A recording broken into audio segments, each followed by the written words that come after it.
Hello everyone! Welcome back to the channel.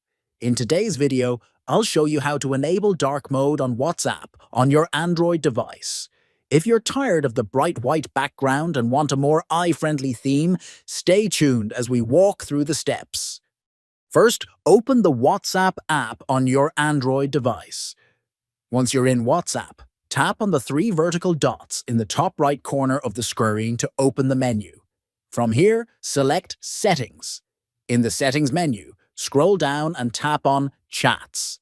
This will take you to your chat settings. Now, inside the Chats section, tap on Theme. This is where you can change the visual appearance of WhatsApp. In the Theme options, you'll see three options: Light, Dark, and System Default. Select Dark to enable dark mode. And that's it.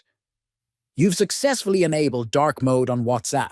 Now you can enjoy a more comfortable, eye-friendly experience when chatting with your friends and family.